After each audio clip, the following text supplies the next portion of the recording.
Head coach Fred Hoiberg also including fines for those three players who won't start tonight.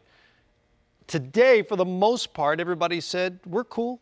It's okay. Everyone aired out what they wanted to say, and we can all work together moving forward. I guess for you guys, which criticism, Wade and Butler's or Rondo's, will carry more weight in the locker room? Wow. You know, I think both sets of criticisms can go a long way. Look, Dwayne Wade is a Hall of Famer. Jimmy Butler is an all-star, an Olympian. They have respect in the locker room. And whenever these guys speak, I know these young players are impressionable, they're up and coming, they look up to them, they're going to listen what they have to say. Now the problem, I believe, is sort of airing your dirty laundry. You have these discussions internally, you have team meetings, player-only meetings, very common, where you can be honest, you can lash out, you can get everybody's perspective, and hopefully sometimes that can be a healthy and productive experience, and you can move forward. Now, going publicly, whether it's Jimmy Butler and Wade, or going public with social media, as you said, with Rondo, it's a lot of back and forth, which just causes a lot of uncertainty. But I heard they did have a team meeting today, and maybe that contributed to everybody's sort of this kumbaya moment now. Everything is good, everything's healthy, but we'll see. We'll see as they go out tonight and also the rest of the season. Not are they going to win a lot of games. I think they are who they are. I think more importantly, they're just going to stay together as they go through the second half of the season. Butler and Wade's comments came immediately after the Bulls had given up a 19-4 run to close out a game in which they lost to the Atlanta Hawks. You could argue it's heat of the moment, but these are veteran guys. They've been around long enough to know how the media works. There have been plenty of coaches, plenty of executives who've gotten their messages out through the media, sometimes not as obvious as theirs, but can it be effective? Is there a place for that? You hear people say all the time, got to keep it in the locker room, but sometimes it seems to me you can get your message out that way. Yeah, in my experience, when you have a radioactive environment, sometimes it's good to crack a window and let some of it out. I think the way that Dwayne Wade and Jimmy Butler addressed it in the heat of the moment after a game is really organic. Rondo's reaction was much more calculated and much more pointed, if you ask me. I think his was a statement not only about the reaction to what these other two guys said, but maybe about something that's been going on in that locker room all season long. The Bulls are admittedly, in a transition from one era to the next.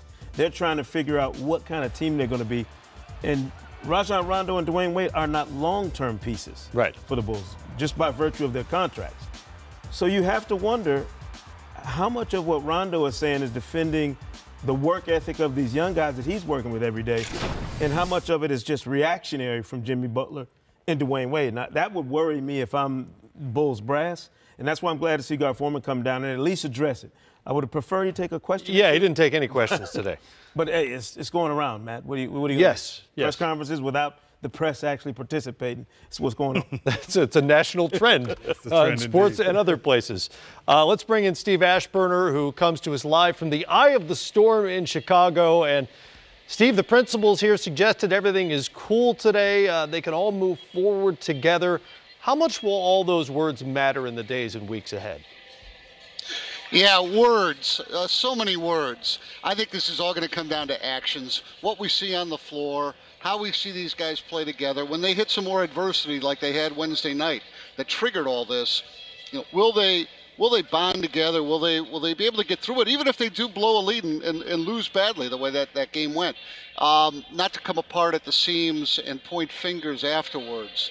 That'll be the test. I mean, they could say whatever they want from now until whenever, but we need to see some changes. Yeah, well, we'll see what plays out over the next week or two. Fred Hoiberg said today he fined all three players and decided to not start Dwayne Wade and Jimmy Butler, but all the sniping does beg the question of how firm his control of that locker room is. What is his command of this team as you see it and as it's perceived in Chicago? Well, I think it's precarious, and that was sort of thrown into the spotlight again after shoot-around this morning, because Dwayne Wade was asked that question, and rather than give, even if it was just a obligatory, oh no, we're all behind Fred. Fred's doing a fine job, whether you believe it or not. What Dwayne Wade said was, well, you better go ask Fred. Yeah. Well, that doesn't help things either. So, no, I think that Fred's situation is still very much the subject of speculation. Let's put it there. It was about a month ago that he was said to be on a hot seat, and that's when he first removed Rondo from the starting lineup. By the way, there are people here that consider this to be a victory for Rondo because his role for tonight's game doesn't change. He'll come off the bench as usual, while Dwayne Wade and Jimmy Butler, they're out of the starting lineup. So that looks like somehow Rondo didn't pay quite the same price, even though all three got fined. And Rondo hasn't had many victories in terms of his behavior and his interactions with the Bulls as a franchise since he arrived. And on that front, what are the chances that Rondo, whether it's via buyout or trade or some other mechanism, is still with this team a month from now post-trade deadline? A lot of people are surprised he's been here this long. They thought that if you aren't starting and using Rajon Rondo the way he thinks that he should be able to play, he's not a great guy to have around.